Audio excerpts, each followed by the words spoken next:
Ya.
Sajroning wanaga gegorotan kayu-kayun pating daretot pating darot swaraning kayu kosot awit sigara anadu sabu ing saliwa lah punita kala wau Kyai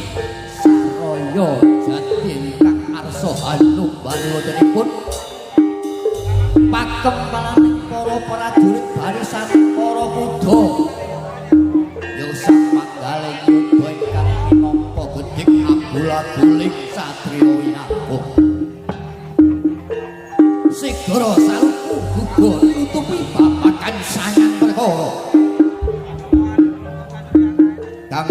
kang binesani diamong sanidikara juar dengan disin kang poco idryo sigra anebong buka sak gunung gedene sigur sedakep kelumpet kuping teteking hawa nafsu wes lemenggah sila tumpang Sang Kyai Saraya Jati nyuwun marang panguwasaning jagat antu osas kripa sawantah puswadyan dening para angganing prajurit lain kono wae tanpa carita kang ana ing jubul katon madul arek maneh bangsane berdua jin setan peripayakan Gandharwa pedhidhekan lek harga tanda sigra angrangkul agodha wontenipun para senopati malang tangganing padi wauda nalika semono jin setan ana kang gero-gero ana kang gereng-gereng ana kang bengok-bengok andom panganan jeroan indir-indir cakar suwiwi brutu jengger ya mustakane ayam alas pating jalorot pating laret ayam alas nanging nalika semono padha koyek-koyek kang padha ngridu wonten angganipun para senawati para prajurit nanging kasaputing hawa panas padha sambat anawara para jin setan pripayangan waduh kanca batur saya panas awane kanca aku ora kuat yasa nanging wis ora dadi daya pangompo senajan iki para senopati kang bodho iki wewengkon awake dhewe ning alas kaliwat-liwat jalma mara jalma mati kewan galak padha liwat mangsa daginge mangsa kedul pego lepek sumumbul nyantarik baisan kuning jagat raya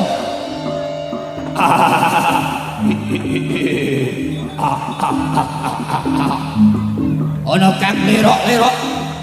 ana kang guyu ana rebutan sembarang dengah buah nanging nalika semono padha andum dedua bangsane siji bangsane setan Gandharwa wewe gumbel ingkang wingis-wingis nalika semono kantarining rir pengarung kang karung-karung dumubing sumurung gua kang sirung padha dening para jin setan pribayangan nalika semono saking panasing gawa kang sampun pidaning para senopati sikra bubian saknalika para jin setan pribayangan aduh yo aku ora kuat aduh aku ya ora kuat aku di kancaku kok petek to saya petek to aduh ya udah nyanti to dasku coba aduh ya nganti para sidian dilek saya ya sikra bubar para jin setan pribayangan ingkang samya hendak sikara mateng lampahipun para senopati ya sang talang pati nanging katawis padhang ya sumirat kenging daya pangaribaning para prajurit para senopati ingkang sampun netepi jejibaning para prajurit wah ayo jo saya gede ora kuat aku jo mundur jo mundur Yeah.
Sigro bedol saking sasana Kyai Saroyo Jati nanging Kakang Saroto Kakang Sagro Duri Wing Seri Kyai Saroyo Jati Monggo nalika sekolah sulawing para prajurit Sigro Siwaka nindaken jejering